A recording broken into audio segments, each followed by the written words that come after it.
welcome to part one of the Magic of the Golden Dawn.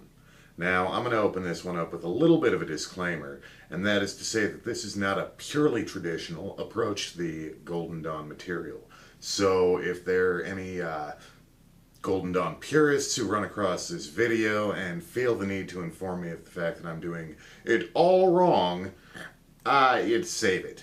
If you want to have a detailed discussion about methodologies and share some of your personal insights with me, I'm all about that. But I don't follow cult leaders. So if you're a cult leader or if you're following a cult leader, just don't even waste my time with all of that. Please, do us both a favor. Alright, so where does this stuff come from? First off, there's the Hermetic Order of the Golden Dawn, which was founded in 1888. It was said to be drawn from these cipher manuscripts that were supposedly received from a German order that was a continental, true Rosicrucian ancient deal. More likely, it was actually recovered from the library of Kenneth Mackenzie, a prominent Freemason who was friends with William Westcott, one of the founders of the Golden Dawn. Fellow named MacGregor Mathers greatly enhanced the material. He spent a lot of time in the British Museum and Library, did a few translations of old grimoires, and really kind of created the classical Golden Dawn initiatory system based on Rosicrucianism, Freemasonry, and grimoire magic. Now, eventually that original order, it lasted for somewhere in the neighborhood of 20 years, 25, and then it splintered into two separate orders, and eventually most of those lineages died out. A couple of them may still be alive today. It's debatable, but there are certainly people who seem to have pretty bona fide lineages. However, in the 1970s and 80s, a fellow named Israel Regardie decided to go ahead and publish all of his papers. He didn't know of any living adepts other than himself at the time. So he published everything up through Adeptus Minor. And I was first introduced to the Golden Dawn system through a book called Modern Magic. Anyway, here I'm going to focus on the more or less classical ceremonial magic, the kind of information, instruction, and training that, at least in part one of this video, would generally fit into a neophyte curriculum. So let's start by talking about Hermetic initiation, or Rosicrucian initiation, and what that's all about. And as with so many things in ceremonial magic, it starts with the Tree of Life. Okay, so we'll go ahead and sketch it out. We have three spheres that are called the supernal or divine triad. Then we have three spheres which are the soul triad. Another three spheres for the ego or psychic triad. Psychic being of the psyche, not like psychic powers like Professor X. And then pendant, of course, we have the material world. And we've got paths connecting all these guys to each other.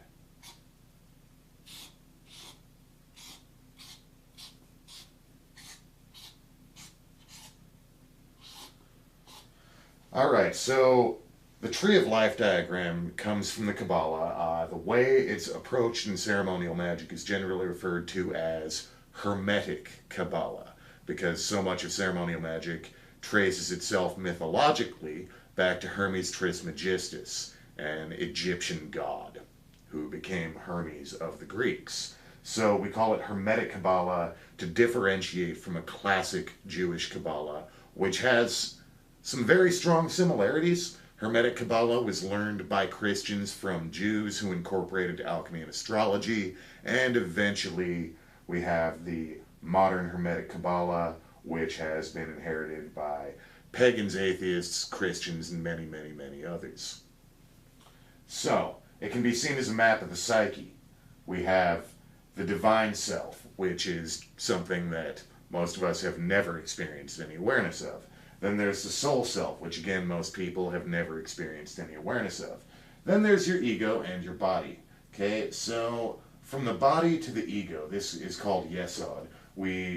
It's related to the moon. And then of course we have, what is it? Venus and Mercury. Kind of difficult to remember which side when I'm thinking about the camera. And these constitute your psyche. There's your energetic awareness, your intellect, your central energetic awareness.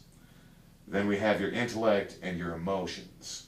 And these kind of form your human frame of reference. And that's very directly tied to the body. I mean, there's, I guess, kind of a mind-body demarcation, but it's kind of, we're already connected. But up here we have the veil of Tiferet, okay?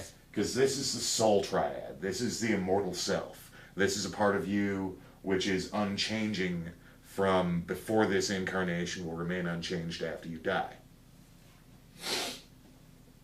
This is the sphere of Tiferet, associated with the sun, and then we have Mars and Jupiter on the pillars of severity and mercy alike. Now, a Hermetic initiation scheme is based off the Tree of Life. The Neophyte grade is called 0 equals 0 because there is no sphere for the Neophyte grade. It's more of a learning grade. It's a place where you're introduced to basic intellectual information, the Tree of Life, the Hebrew alphabet, astrology, alchemical symbolism, some correspondences to the Tree of Life like angels, god names, pagan gods, planets, all of that stuff, but a very intellectual education. And then you move to the grade of Zolater at the base of the tree. And this, again, just fleshes out more practice, more practice, more practice. And then you go through 3 further grades related to the spheres of the Moon, Mercury, and Venus, respectively. These are all the outer order grades. The Sun is where you get the grade Adeptus Minor. This is basically an adept, if you've ever heard of that term. In the Hermetic sense, an adept is a human being who, while alive in the flesh, has the awareness of their immortal soul inside them. This veil here, which generally separates soul awareness from egoic awareness, is called the veil of Paraket. And the whole goal of Hermetic initiation, ceremonial magic initiation, Rosicrucian initiation, all these terms are more or less synonymous with different flavor on them. The goal is to build up your body, mind, emotions, intellect, and bring them all together within a religio-magical discipline that will allow you to permeate the veil of Paraket, consciously permeate it and physically permeate it, so that the soul world emits itself through your flesh, your emotions, your mind, your words, everything. That is what an adept is someone who speaks from the immortal realms. The next 2 degrees of adepthood, Adeptus Major and Adeptus Exemptus, are the grades where you learn magic. Now, down here in the outer order grades, you're learning magic too. It's just a denser magic that's most particularly applied to disciplining your mind, your emotions, and your energy. Energy, energy, energy. That's what the sphere of Yesod is all about. Okay? That's what the Practicus grade is all about. Is energy. Throughout all of these, it's energy. You have to master that dense energy and master the basic arts of magic as part of preparing yourself for the experience of permeating the veil of Paraket and awakening your immortal self.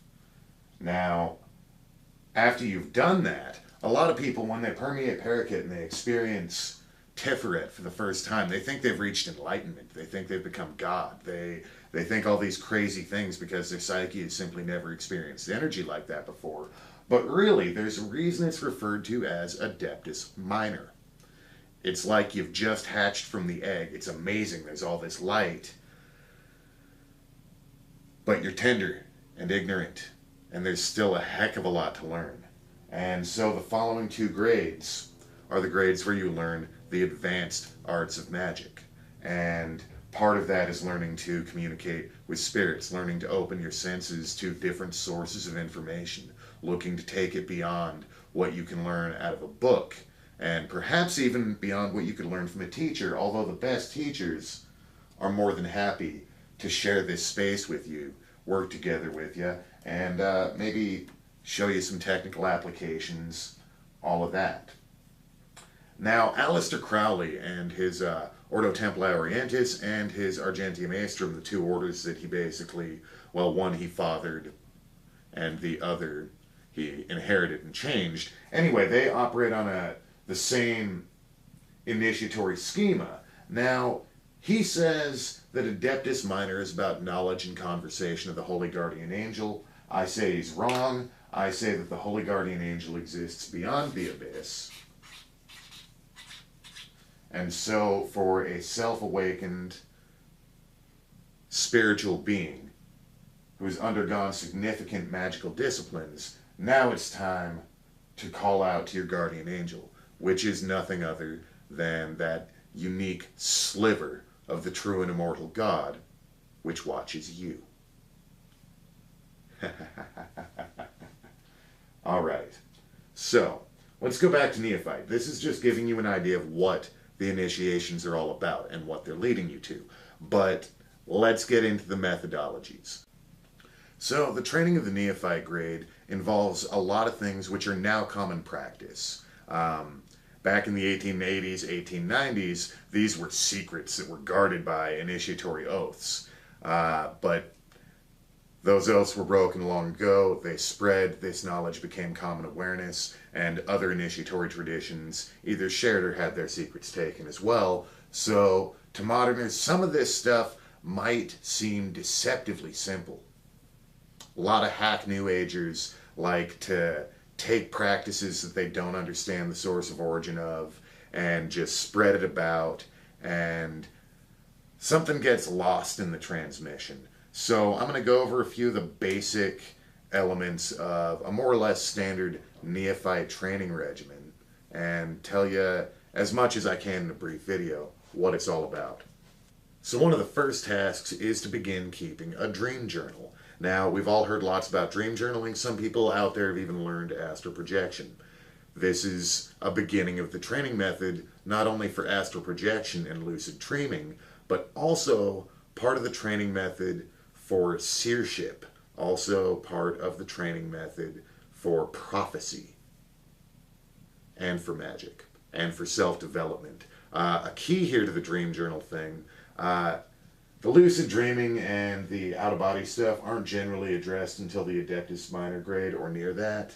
The focus on the dream journal really is to start understanding all the hidden elements of your own self. Because we ask ourselves, why is it that I don't already have this enlightened spiritual awareness? Why am I not already in touch with that immortal self? And unconscious elements of your psyche are a big part of the mechanism that locks you into a purely egocentric state of consciousness. Dream work is a way to start looking at the elements of your psyche that you're not looking at on a day-to-day basis. Sleeping with that journal beside your bed and writing down every time you wake up. Even if all you have to write down is no dream, or can't remember, or feel vaguely wistful, or feel great, or wish I could. Or if you actually remember details, even better. Write down as much as you can. Don't try to interpret it on the spot. Don't worry about getting some stupid fucking dream dictionary or going to your local guru and being like, I dreamed of a snake, what does it mean? What's that a sign of?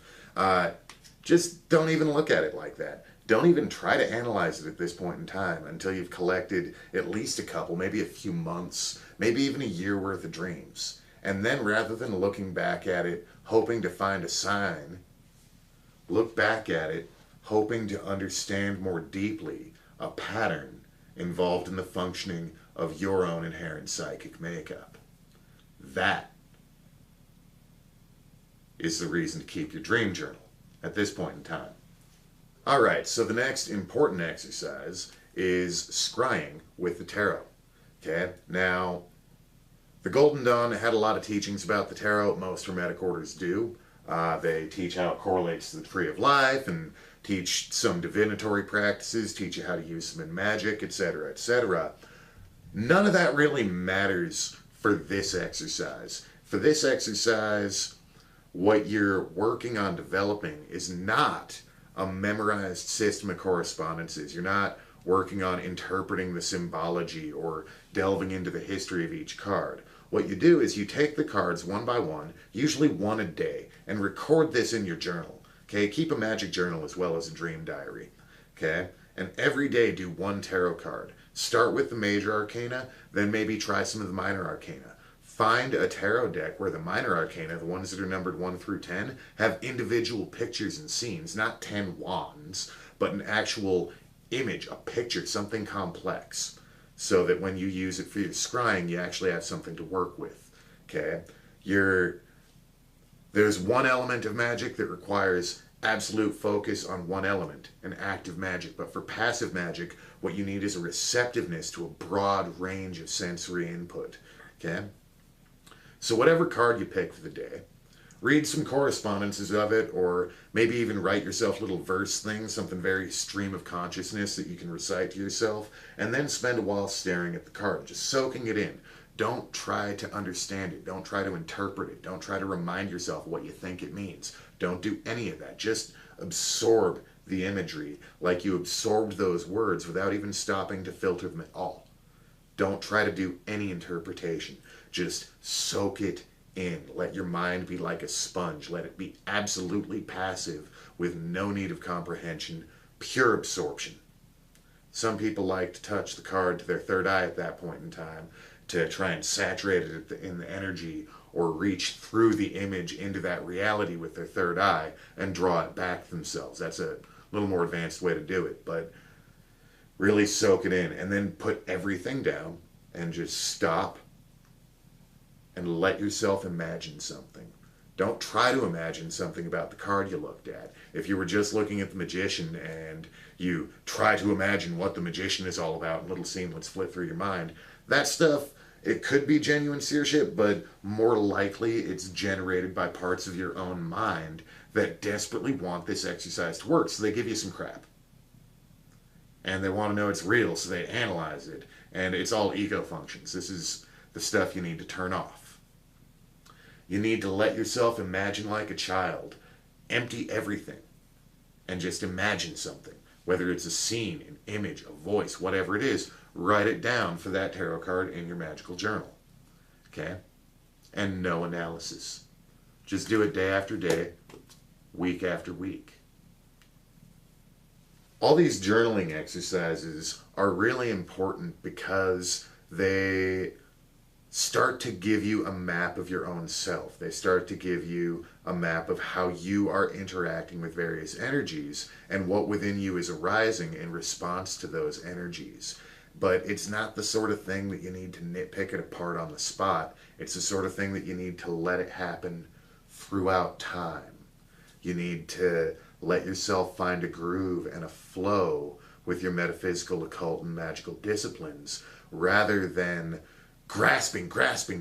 Just let it become part of who you are. Let yourself become the journey and let yourself become the magic. All right? Next exercise. Ah, yes. Here is one that's kind of a bear. It's not part of the classical Golden Dawn material, although a lot of subsequent orders did use this extensively. It is drawn from yoga, specifically the branch of yoga called Raja Yoga, or the Royal Yoga. And Raja Yoga is about learning to control perception. There's yoga that starts with the breathing. There's yoga that works through acts of service, karma yoga. Jnana yoga is devotion to a god or gods. Raja Yoga is about mastering perception directly. The first and most difficult part of that is getting your thoughts to shut off. Not just go blank for a little while, but intentionally keep them shut off. From there, you'll learn how to use them with perfect control, everything going toward a single point. But you start by learning to shut it off. So you get in a real comfortable spot, nice armchair or something, or maybe a couch. But be sitting upright. Don't just take a nap. That defeats the purpose. Get in the most comfortable position you can possibly be in. Set a stopwatch or a clock with something nice and mellow to break the spell. And get in your most comfortable position and do not move. Do not do anything. Don't twitch, don't itch. Don't think. Don't speak. Don't breathe loudly. Look at the same spot on the wall. Don't let your eyes wander. No change.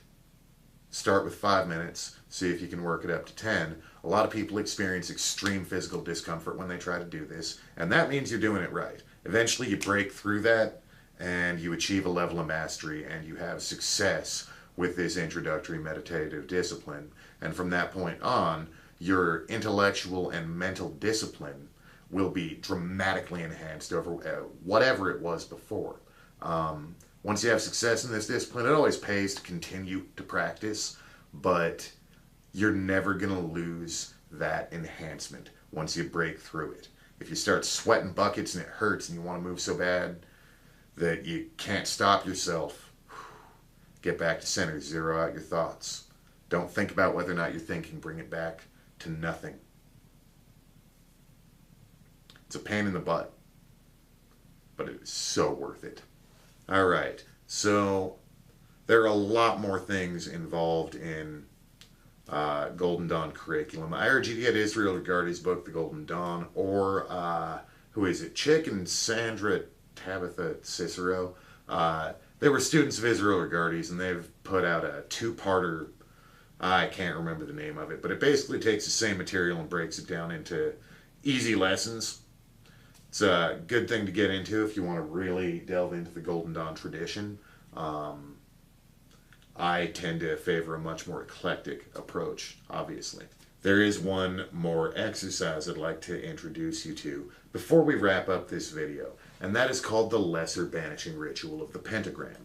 Now, it's a lesser banishing ritual because there is a supreme ritual as well. There's a lesser and supreme ritual of the pentagram, invoking and banishing, and you can even divvy it up by element to invoke and banish specific elements to create influxes of particular energy or to completely empty your life of that energy and start just gaining control and taking notes on how you're affected by different things and start to master the 4 elements through ritual.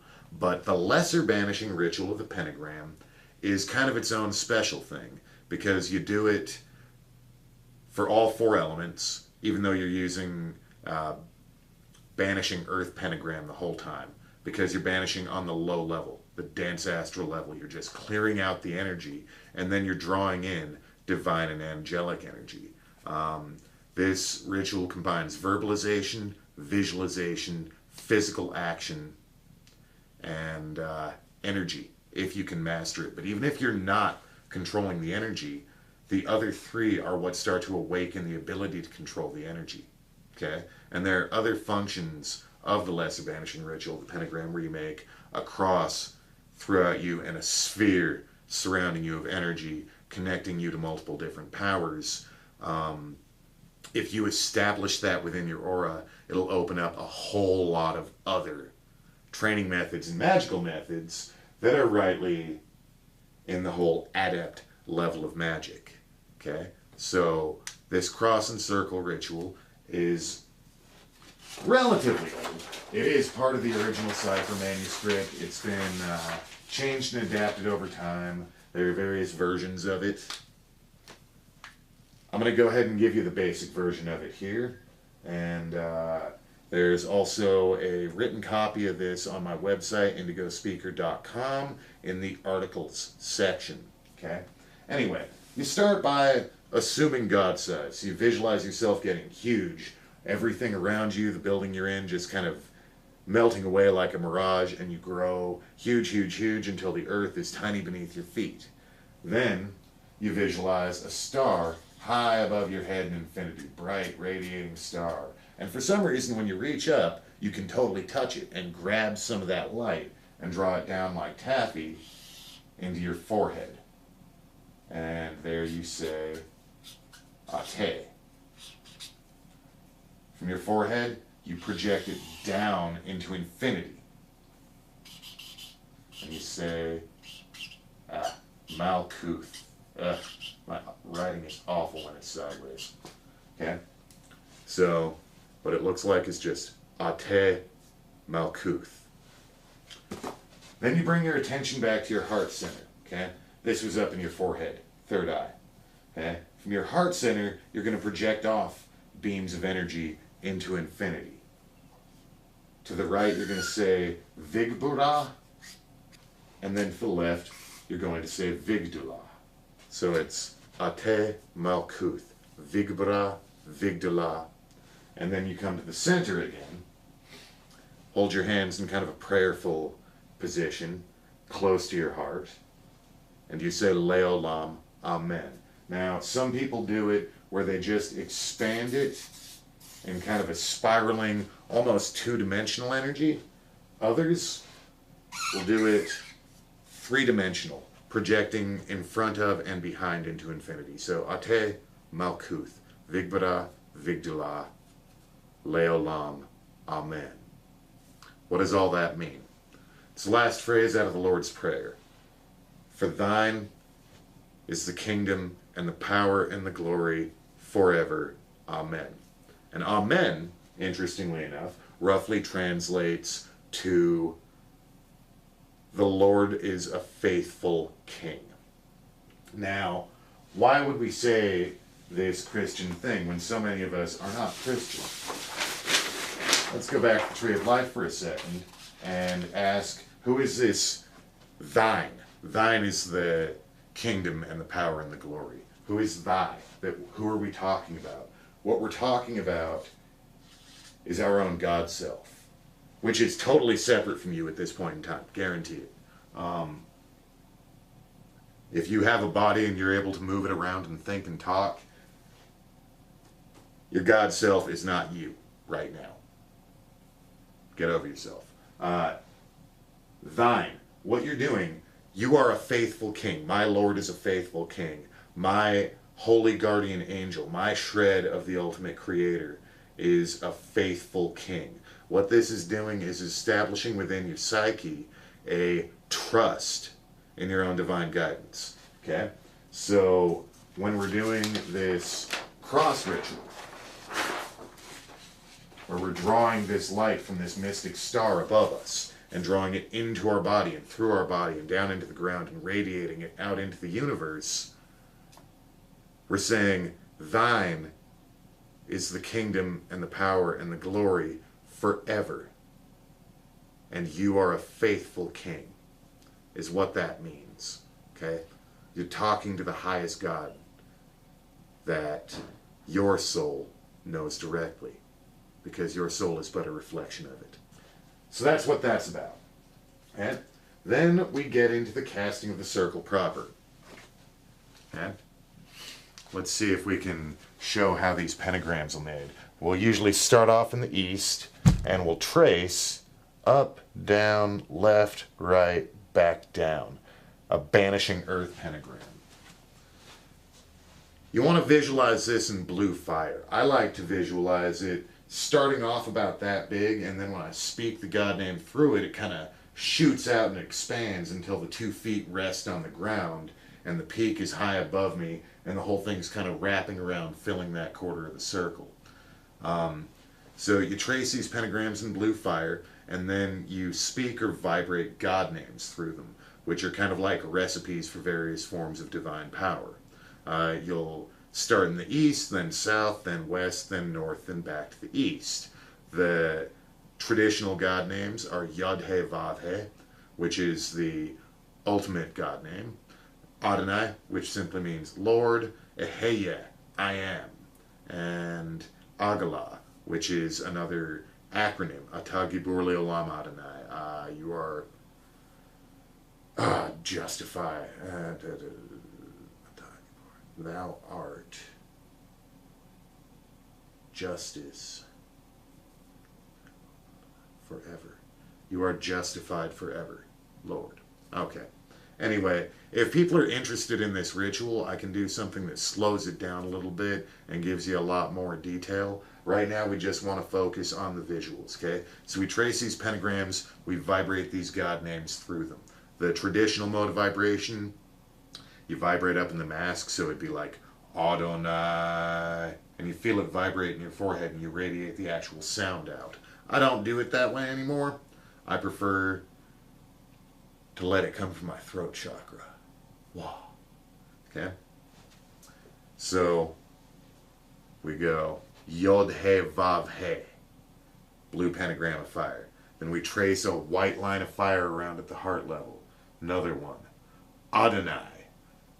Another line of fire to the west. Another blue banishing pentagram.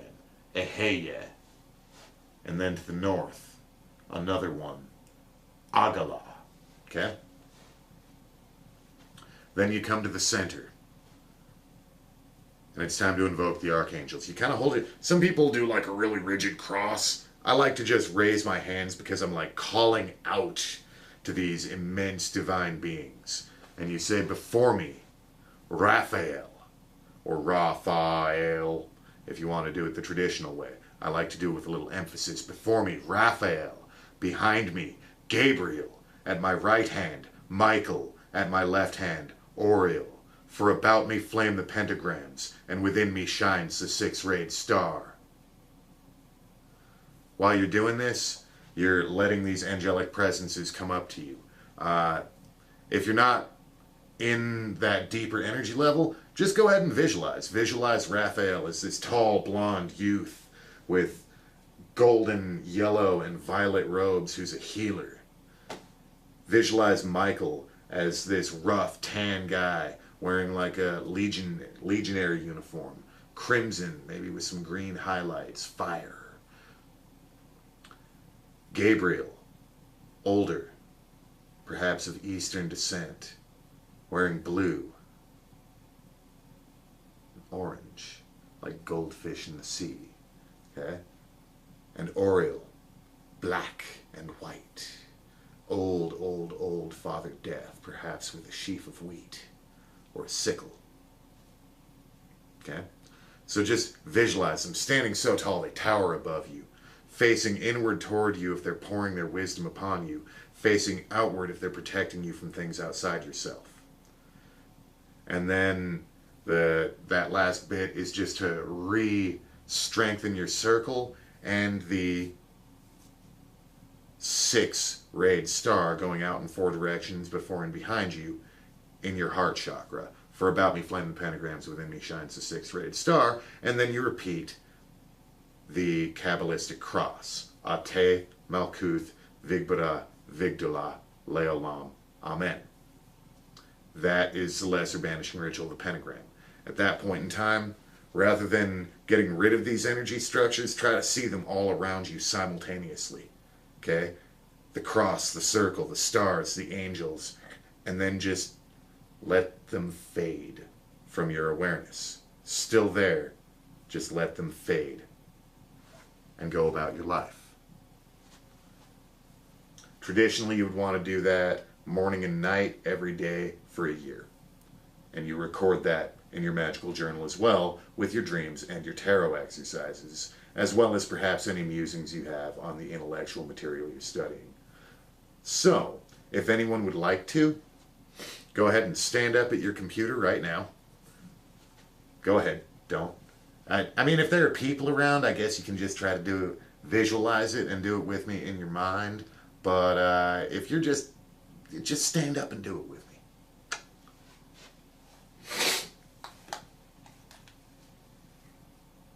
All right. Get calm, peaceful, centered. Visualize yourself growing. Growing huge, growing bigger than your body, bigger than the ceiling, bigger than your town, bigger than your continent, bigger than the earth, bigger than the solar system until it's all tiny beneath you. And see that infinite star up above. Reach up into it and draw the light down into your forehead like a string of taffy. Ate. Draw the light down into infinity. Malkuth. Draw it out to the right from your heart. Vigbura. Draw it out to the left into infinity. Vigdula. Bring your awareness to the center and let your light shine before you and behind you into infinity. Leolam. Amen.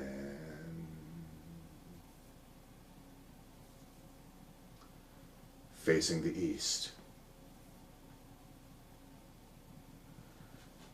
Yod He Vav He. Circle of fire. Adonai. Hold the pentagrams in your mind. Don't let them fade. Continue the circle to the south, to the west now. Draw your next pentagram. Ye.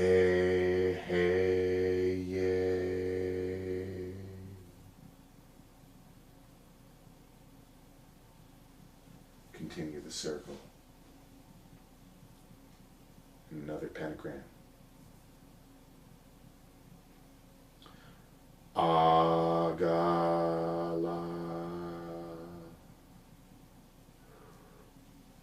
Complete the circle. And speak after me. Before me, Raphael. Behind me, Gabriel.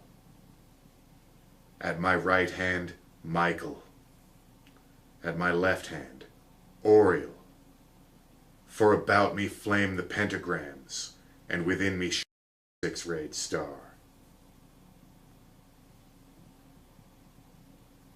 Ate Malkuth, Vigbura, Vigdula, Leolam. Amen.